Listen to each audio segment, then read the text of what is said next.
오늘 이 시간 하나님께서 우리에게 주시는 말씀은 빌립보서 4장 8절에서 13절까지의 말씀입니다. 빌립보서 4장 8절에서 13절의 말씀입니다. 신약성경 322쪽입니다. 빌립보서 4장 8절에서 13절까지의 말씀입니다. 신약성경 322쪽입니다.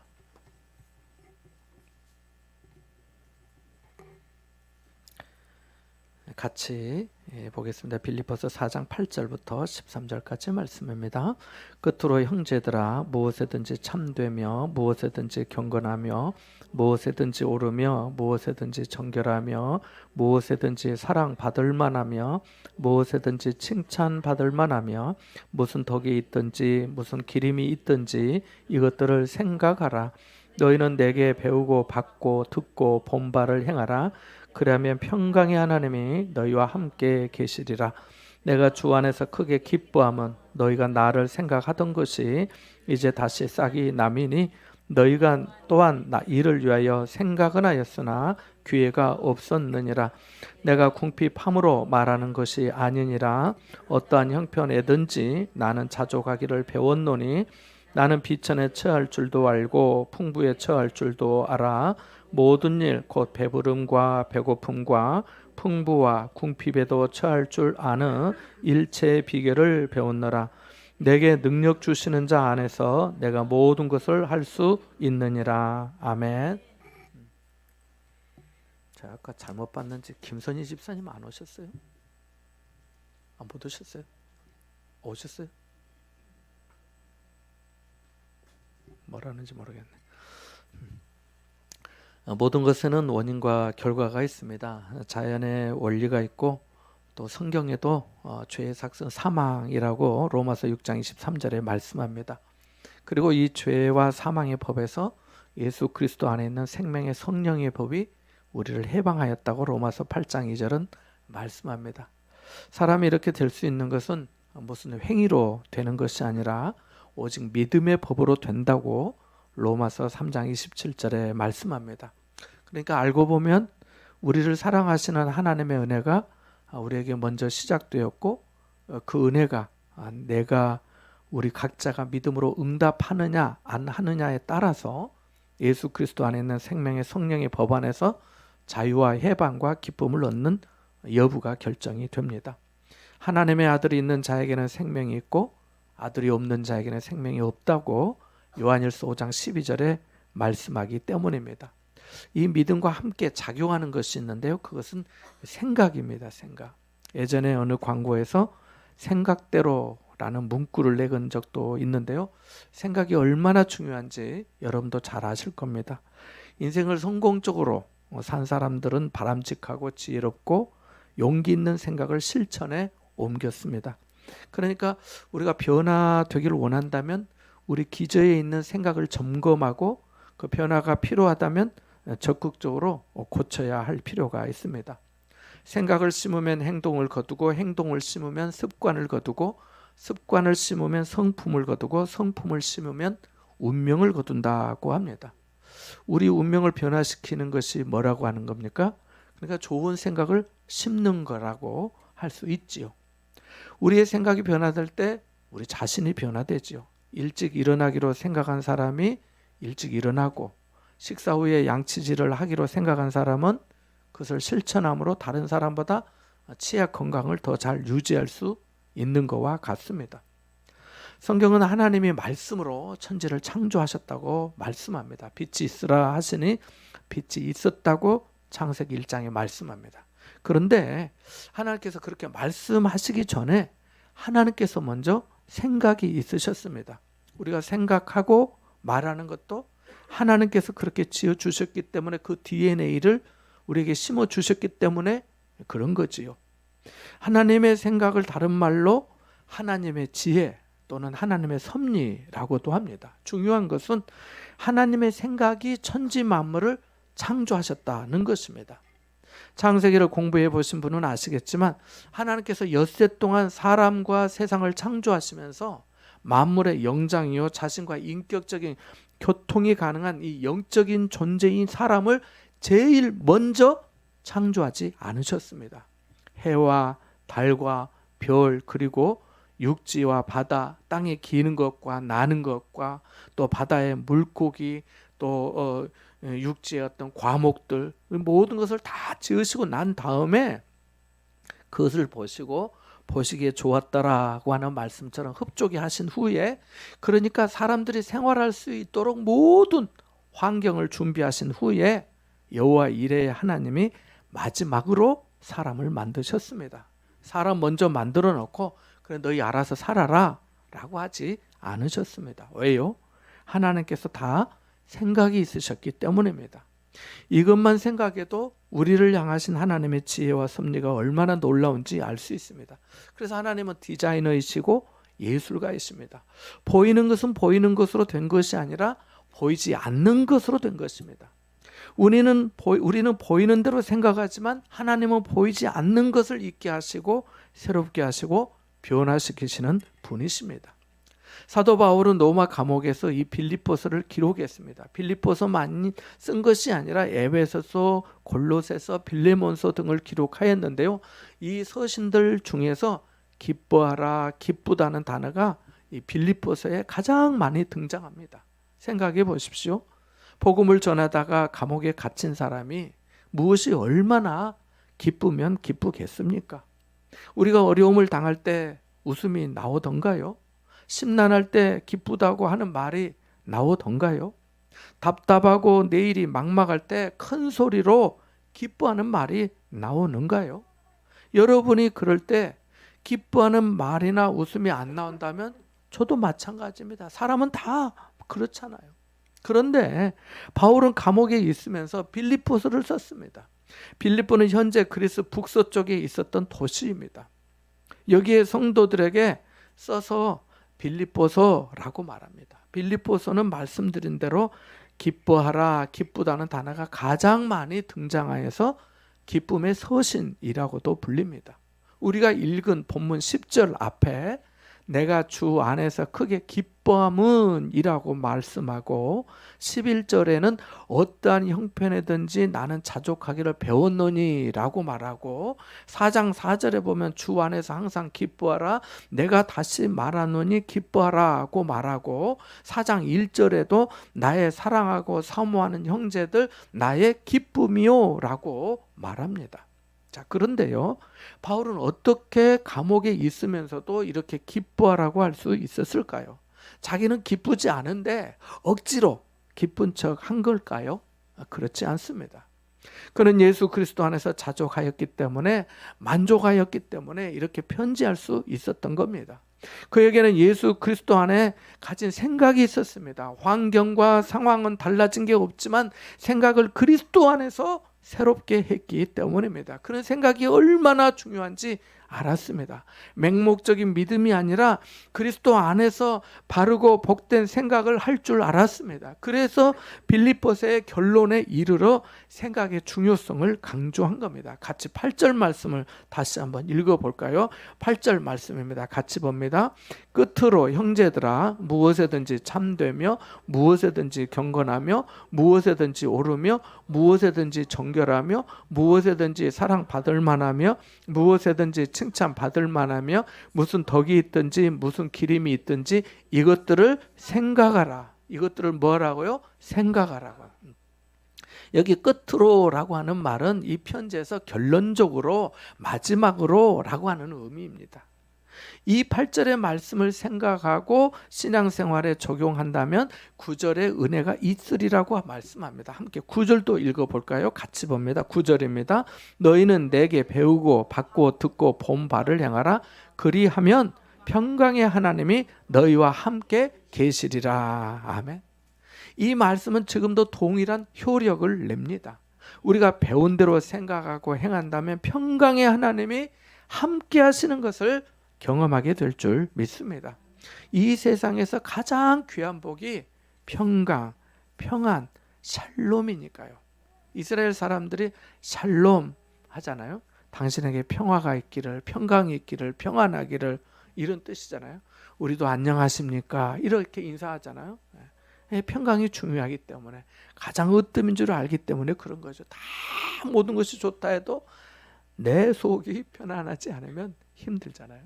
그러나 다른 것이 어떤다 해도 비바람 친다 해도 내 마음이 평안하다면 그 은혜죠. 자, 바울은 8절 마지막 부분에서 이것들을 생각하라고 했습니다.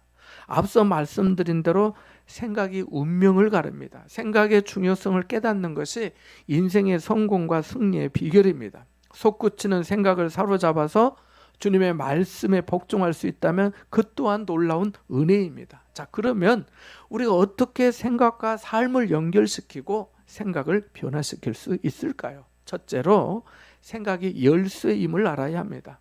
에머슨이라는 사람은 생각이 열쇠다고 했습니다. 생각을 어떻게 하느냐에 따라서 행복과 불행, 사랑과 미움, 번영과 가난, 풍부와 결핍, 성공과 실패를 가져오기 때문입니다. 생각은 우리의 어떤 현재만이 아니라 미래를 결정합니다. 예레미야 선지자는 예레미야 6장 19절에 땅이여 들으라 내가 이 백성에게 재앙을 내리리니 이것이 그들의 생각의 결과라 그들이 내 말을 듣지 아니하며 내 율법을 거절하였음이니라고 말씀합니다. 예레미야 선지자가 활동하던 당시 유다 나라는 패망의 위기에 처해 있었습니다. 바벨론의 느부갓네살 왕이 군대를 이끌고 예루살렘에 쳐들어왔거든요. 이스라엘 백성들은 하나님의 백성이요 하나님과 언약을 맺은 사람들이었지만 교만하여서 자신들의 생각대로 우상을 섬기며 악을 자행하며 하나님보다 애굽 이집트를 의지했습니다. 이것이 그들의 생각이었고 이제 그 생각의 결과를 직면하게 된 겁니다. 생각은 우리 언어에도 영향을 미칩니다. 좋은 생각은 복된 말을 하게 하지만 악한 생각은 그것을 내뱉게 합니다. 이에 대해 예수님도 마태복음 12장 34절 35절에 이렇게 말씀하셨거든요. 독사의 자식들아 너희는 악하니 어떻게 선한 말을 할 수 있느냐? 이는 마음에 가득한 것을 입으로 말함이라. 선한 사람은 그 쌓은 선에서 선한 것을 내고 악한 사람은 그 쌓은 악에서 악한 것을 내느니라고 말씀합니다. 성경은 우리 언어 생활이 얼마나 중요한지 자주 말씀하고 있습니다. 그만큼 말이 중요하기 때문입니다. 말은 사람을 살리기도 하고 죽이기도 하는데요. 그것도 모두 생각에서 나온다고 말씀합니다. 그러니까 말을 고치려면 생각을 먼저 변화시켜야 되지요. 생각은 또한 우리의 태도를 결정합니다. 사람들과의 관계에서 가장 중요한 것은 태도라 할 수 있습니다. 태도. 바울은 지금 감옥에 있습니다. 하지만 그의 태도는 대단히 긍정적입니다. 자신의 환경과 상황을 있는 그대로 받아들이고 있거든요. 그래서 11절 12절에 이렇게 말씀합니다. 같이 한번 읽어볼까요? 11절과 12절을 말씀합니다. 내가 궁핍에 암으로 말하는 것이 아니니라 어떤 형편에든지 나는 자족하기를 배웠노니 나는 비천에 처할 줄도 알고 풍부에 처할 줄도 알아 모든 일 곧 배부름과 배고픔과 풍부와 궁핍에도 처할 줄 아는 일체의 비결을 배웠노라. 아멘. 바울은 자신이 당한 사건보다 그 사건과 상황을 주도하고 계시는 하나님을 바라보았습니다. 꿈보다 해몽이라는 말처럼 사건보다 더 중요한 것은 그 사건에 대한 해석이지요. 해석도 일종의 생각인데요. 생각을 어떻게 하느냐에 따라 우리의 태도를 결정할 수 있습니다. 링컨은 인간은 자신이 마음먹은 정도에 따라 행복해진다라고 말을 했습니다. 앞을 보이지 않는 맹인으로서 복나곤과 신라곤을 썼던 존 밀턴은 마음은 자신의 자리를 떠나지 않는다. 그 속에서 천국과 지옥을 만들 수 있다고도 했습니다. 나폴레옹과 헬렌 켈러는 밀턴의 말을 완벽하게 입증했습니다. 잘 아시다시피 나폴레옹은 보통 사람들의 평생을 통해 갈망하던 그 모든 것, 영화와 권력과 부를 한 손에 장악했습니다. 그러나 워털루 전쟁에서 패한 후에 유배지 세인트 헬레나 섬에서 그는 이렇게 말했습니다. 내 인생에서 행복했던 날은 단 6일도 되지 않았다고 말합니다. 그 모든 것을 다 가졌고 누렸고 행사했던 사람이 한 말입니다. 그러나 듣지도 보지도 못하고 말하지도 못했던 헬런 켈러는 나는 삶이 너무 아름답다는 것을 깨달았다라고 말했습니다. 누가 더 행복하게 산 건가요? 생각이 우리의 행복을 결정하는 것은 생각이 우리의 느낌, 감정을 결정하기 때문입니다. 그러나 감정은 때로 화재 경보기가 오작동하는 것과 같을 때가 많습니다. 감정을 완전히 무시할 수 없지만 그 감정만을 신뢰하고 거기에 매몰되어 있다면 우리는 한 발짝도 앞으로 나가지 못할 것입니다. 감정이 우리를 지옥으로 끌어내리려 하면 자기 생각을 점검하고 새롭게 해야 합니다. 생각 없는 감정은 마치 키 없는 배나 선로 없는 기차와 같거든요. 또한 생각은 우리 영적인 성숙에도 영향을 미칩니다. 고린도전서 13장 11절에 보면 내가 어렸을 때는 말하는 것이 어린아이와 같고 깨닫는 것이 어린아이와 같고 생각하는 것이 어린아이와 같다가 장성한 사람이 되어서는 어린아이의 일을 버렸노라고 말합니다. 어렸을 때는 말하고 깨닫고 생각하는 것이 어린아이와 같다가 장성한 사람이 되어서는 어린아이의 일을 버렸다고 합니다. 믿음이 자라야 한다는 말이 여기서 온 겁니다. 믿음 생활하면서 처음에는 몰랐지만은 나중에는 알게 되고, 처음에는 미숙했는데 점점 성숙하게 되고, 처음에는 나만 생각했는데 믿음이 자라면서 자신의 위로와 격려가 필요한 사람이 보이고 생각되거든요. 믿음이 자라는 거지요. 자, 그럼 우리가 적극적으로 취해야 할 생각은 뭘까요? 먼저 좋은 생각을 선택하는 것입니다. 우리 마음속에 머릿속에는 만 가지 생각이 우주처럼 떠 있습니다. 그 많은 것들 중에서 좋은 생각을 선택해야 합니다. 바울은 본문에서 좋은 생각이 무엇인지 말해 줍니다. 좋은 생각을 선택해야 하는데요. 8절 말씀을 다시 눈으로 보십시오. 끝으로 형제들아 무엇에든지 참되며 무엇에든지 경건하며 무엇에든지 오르며 무엇에든지 정결하며 무엇에든지 사랑받을 만하며 무엇에든지 칭찬받을 만하며 무슨 덕이 있든지 무슨 기름이 있든지 이것들을 생각하라고 말합니다. 생각해야 될 것을 말해준 거죠. 좋은 생각을 말해준 거죠. 참되고 경건하고 옳고 정결하고 사랑받을 만하고 참 사랑할 만하다 이런 거 있잖아요. 사랑스럽다 있잖아요.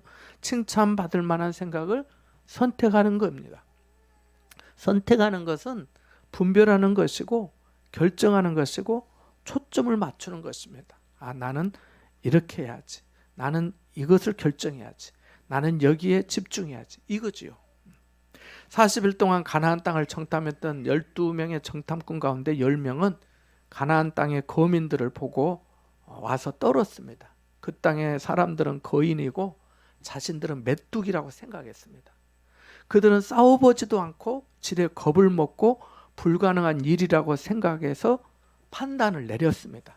하지만 다른 두 사람 여호수아와 갈렙은 달리 생각했습니다. 두 사람은 거인 같은 사람보다 하나님을 보았기 때문입니다. 하나님을 생각했습니다. 두 사람은 거민을 자신들의 어떤 먹이, 밥이라고 하면서 사람들에게 당장 올라가서 우리가 싸우자고 하나님이 우리와 함께 하시지 않았냐고 앞으로도 함께 하실 거라면서 그렇게 얘기했습니다. 그 생각의 차이는 말의 차이를 가져오고 말의 차이는 극명한 결과를 낳습니다. 성경을 보면 실제로 그들의 생각대로 그들의 말대로 운명이 달라졌잖아요. 한 농부가 자기 집에서 살던 모습이 자기 딸을 좋아해가지고 연애를 하는 거예요. 그래서 이 주인이 너무 화가 나가지고 머슴놈 주제에 감히 내 딸을 넘봐 하면서 그 머슴을 쫓아냈습니다. 그런데 그 일이 있은 지 20년 후에 그 농부가 깜짝 놀랐습니다. 자신이 쫓아낸 모습이 미국의 대통령이 되었기 때문입니다. 그 모습이 미국의 제20대 대통령 제임스 아브라함 가필드입니다. 우리는 학생들, 젊은이들을 축복하며 격려해야 합니다. 그가 앞으로 얼마나 존귀한 사람이 될지 모르니까요. 둘째로 좋은 생각을 묵상하는 게 필요합니다. 좋은 생각을 하기 위해서 좋은 생각이라는 잡지도 좋겠지만 그보다 더 유익한 것은 단연 하나님의 말씀인 성경입니다. 하나님의 말씀을 묵상함이 우리의 지각을 일깨워주고 우리의 태도를 교정해 주기 때문입니다. 말씀을 묵상하는 것은 마치 생각의 정원을 가꾸는 것과 같습니다. 작은 텃밭도 그냥 내버려 두면 방치하면 잡초가 무성하고 가시 엉겅퀴가 자라게 됩니다. 그러면 소중한 꽃과 작물을 자랄 수 없습니다. 말씀 묵상이 없으면 열등감, 좌절감, 불안, 두려움, 가난, 불행, 염려, 근심, 실패의식이 그 생각의 정원을 차지하게 됩니다. 특별히 새로운 마음으로 인생을 시작하거나 과업을 시작하는 사람에게 말씀 묵상이 더욱 필요합니다.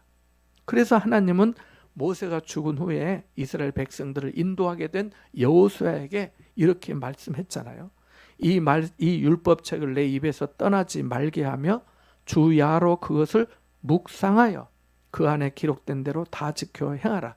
그리하면 내 길이 평탄하게 될 것이며 네가 형통하리니 라고 말씀했잖아요. 여러분은 이 말씀을 즉시 적용할 수 있습니다. 여러분이 평탄하기를 원한다면, 여러분이 형통하기를 원한다면 하나님의 말씀을 주야로 묵상하시면 됩니다. 그리하시면 하나님이 주시는 영혼의 양식이 풍성할 줄 믿습니다. 여러분의 영혼이 하나님으로 즐거워하고 영혼이 기쁨으로 주님을 찬미하게 될 것입니다. 뿐만 아니라 디모데후서 3장 17절의 약속의 말씀처럼 하나님의 사람으로 온전하게 하며 모든 선한 일을 행할 능력까지 갖추어 주실 것입니다. 말씀 묵상은 하나님의 생각과 뜻, 그분의 목적을 묵상하는 겁니다. 생각해 보세요. 정말 미천한 인간이 거룩하시고 전능하신 하나님의 뜻을 알 수 있다는 게 얼마나 놀라운 일입니까? 얼마나 신비한 기회입니까? 하나님을 더 알고 싶으시면 말씀을 읽고 묵상하시기 바랍니다. 믿음이 자라고 싶으시면 말씀을 읽고 듣고 묵상하시기 바랍니다. 하나님의 일에 동참하고 싶다면 이 말씀을 입에서 떠나지 말게 하시기 바랍니다. 하나님의 은혜와 사랑을 더 알고 싶다면, 내 구주 예수를 더욱 알고 싶다면 하나님의 말씀을 주야로 가까이 하며 묵상하시기 바랍니다. 예수 그리스도의 십자가와 성령의 역사를 체험하고 싶다면 하나님의 말씀을 묵상하시기 바랍니다. 말씀이 내 안에서 강력해지기 위해서 암송이 대단히 좋습니다. 지난 주간에 온유 목장과 베드로 목장에 그 그리스도인이라는 확신이라는 교재를 전달했는데요. 함께 배우는 동안 최소한 5구절을 암송하시고 교재를 마칠 때까지 50구절 이상을 만나시게 될 겁니다. 머릿속에, 마음속에 있는 것은 누구도 빼앗을 수 없잖아요. 말씀도 그렇습니다. 암송하셔서 나의 말씀, 나의 소망, 나의 능력, 나의 감사와 기쁨으로 삼으시기를 바랍니다. 셋째로 좋은 생각의 씨앗을 심고 그 사건을 긍정적으로 해석하는 실력을 키우시기를 바랍니다. 본문에 보면은 바울은 감옥에 있으면서도 우울감이나 원망이나 불평이나 남의 탓이나 신세 타령이 없습니다. 오히려 주 안에서 크게 기뻐한다고 합니다. 그러면서 자신은 어떤 형편에서든지 자족하기를 배웠다고 합니다. 그러니까 자족하는 것도 배우는 거죠. 배우는 거죠. 안 배우면 불평과 원망의 가시가 나기 쉽습니다. 11절에서 13절 말씀, 우리가 11절 12절을 읽어봤습니다마는 눈으로 보시면 같은 말씀입니다. 13절 말씀에 내게 능력 주시는 자 안에서 내가 모든 것을 할 수 있다고도 합니다. 감옥에 있는 바울은 자유롭지 못하고 자신의 궁핍한 처지를 인정합니다. 내가 궁핍함으로 라는 말이 그 뜻이잖아요. 궁핍하다는 말을 부산말로 하면 짜친다 하는 말이 될 것 같습니다. 짜치면 사람이 어떻게 되지요? 움츠러듭니다. 내밀던 손도 주머니에 도로 들어갑니다. 대접하고 싶다는 말도 잘 안 나옵니다. 그런데 바울은 어떤 형편에서든지 자족하기를 배웠는데 비천에 처할 줄도 알고 풍부에 처할 줄도 알아서 배부름과 배고픔, 풍부와 궁핍에도 생활할 줄 아는 일체의 비결을 배웠다고 말합니다. 우리 환경은 항상 다를 수밖에 없습니다. 물질의 형편이 그러하고요. 또 건강도 그러하지요. 사람들과의 관계도 그러합니다. 설날에 떡국은 안 먹어도 나이는 먹게 되는 것처럼 나이가 들어가면서 우리는 기억력이 둔화하고 민첩성도 떨어집니다. 하지만 이러한 변화에 좋은 생각의 씨앗을 심을 필요가 있습니다. 감사한 생각을 심고요. 풍부한 생각을 심고요. 믿음의 생각을 심고요. 소망의 생각을 심어야 합니다. 그래야 얼굴이 너그러움과 관대함이 그 얼굴에 나타나거든요. 약점도 강점이 될 수 있음을 믿어야 합니다. 베토벤이 훌륭한 곡을 남길 수 있었던 것도 어쩌면 기머거리가 되었기 때문인지 모릅니다. 헬런 켈러의 눈부신 업적도 말씀드린 대로 그녀가 삼중고를 겪었기 때문인지 모릅니다. 슈베르트가 31살에 세상을 떠났지만은 천곡에 가까운 곡을 작곡한 것도 가난하고 고달픈 삶 때문인지 모릅니다. 도스토옙스키와 톨스토이가 그토록 고된 삶을 살지 않았더라면 어쩌면 위대한 소설을 남기지 못했을지도 모릅니다. 물론 우리는 고난이나 역경을 즐거워하지 않습니다. 그러나 그것을 피할 수 없는 것이라면 우리가 그것을 긍정적으로 해석할 필요가 있지 않겠습니까? 복음적으로 생각하는 것이 필요합니다. 복음적이라는 것은 십자가를 통과할 때 죄책감은 용서로, 저주는 축복으로, 가난은 부요함으로, 쓸모없는 사람이 쓸모 있는 사람으로, 질병은 건강으로, 약함이 그리스도의 강함으로 변화되는 것을 말합니다. 우리는 그 십자가의 고난이 영광이 되었음을 기억해야겠습니다. 마지막으로 생각의 은혜와 지혜는 지속적으로 예수 그리스도를 생각하고 바라보는 것입니다. 좋은 생각보다 더 좋은 생각은 곧 예수 그리스도를 생각하는 것입니다. 사람에게는 모델을 모방하는 경향이 있다고 합니다. 나 저 사람 같이 되고 싶어. 나 저 사람 같이 하고 싶어. 이런 거 있잖아요. 본받고 따르고 싶은 대상 말입니다. 우리에게 가장 완전한 모델은 예수 그리스도이십니다. 그래서 히브리서 12장 2절 3절에 믿음의 주요 온전하게 하신 이인 예수를 바라보자. 그는 그 앞에 있는 기쁨을 위하여 십자가를 참으사 부끄러움을 개의치 아니하시더니 하나님 보좌 우편에 앉으셨느니라. 너희가 피곤하여 낙심하지 않기 위하여 죄인들이 이같이 자기에게 거역한 일을 참으신 일을 생각하라고 말씀합니다. 예수님을 바라보고 예수님 생각하자는 것입니다. 낮에 햇볕을 받으려면 해를 등지지 말아야 합니다. 태양 쪽으로 향해야 온기를 느낄 수 있습니다. 신앙생활도 마찬가지입니다. 교회를 등지고 말씀을 등지고 기도를 등지고 예수님을 등지면 그 은혜와 생명을 충분히 공급받기 어렵습니다. 바울은 10절에서 내가 주 안에서 라고 말하고 13절에서 내게 능력 주시는 자 안에서 라고 말합니다. 그가 기뻐하는 것도 그가 자족하기를 배운 것도 풍부와 궁핍에 처할 줄 아는 일체의 비결을 배운 것도 모두 예수 그리스도 안에서 그분을 생각하고 바라봄으로 터득한 겁니다. 그랬기에 내가 모든 것을 할 수 있다고 말할 수 있었던 겁니다. 사랑하는 여러분, 믿는 사람은 믿음으로 생각하고 좋은 생각으로 말씀을 생각하면서 현재 측면의 삶을 새롭게 해석하는 능력을 배양해야 합니다. 우리 유 집사님에게 들은 이야기인데요. 고기를 잡으러 이렇게 바다에 나가시는데 매일 고기를 잡는 게 아니랍니다. 어떤 날에는 기름만 다 태우고 아무 소득 없이 빈 배로 돌아오신답니다.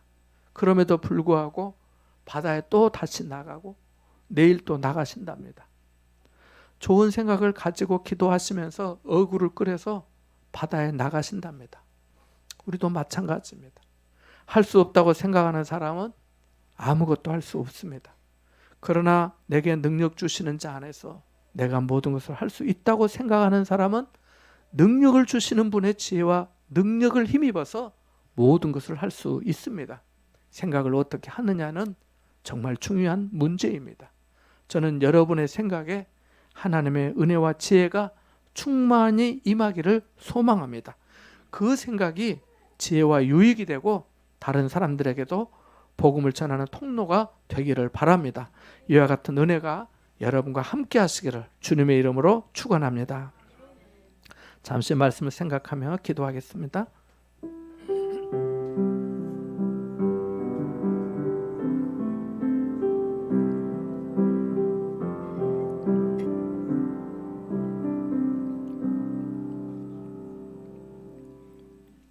우리에게 향하신 하나님의 크고 놀라운 생각과 섭리에 감사와 찬양을 드립니다. 저희의 지각을 일깨우사 저희도 무엇에든지 참되며 무엇에든지 하나님을 기쁘시게 하는 생각으로 가득 찬 사람이 되게 하여 주옵소서. 복음적인 생각을 하게 하시고 예수님을 바라보며 생각하게 하여 주시옵소서. 그 생각으로 우리의 삶이 새로워지게 하여 주옵소서. 예수님의 이름으로 기도합나이다. 아멘.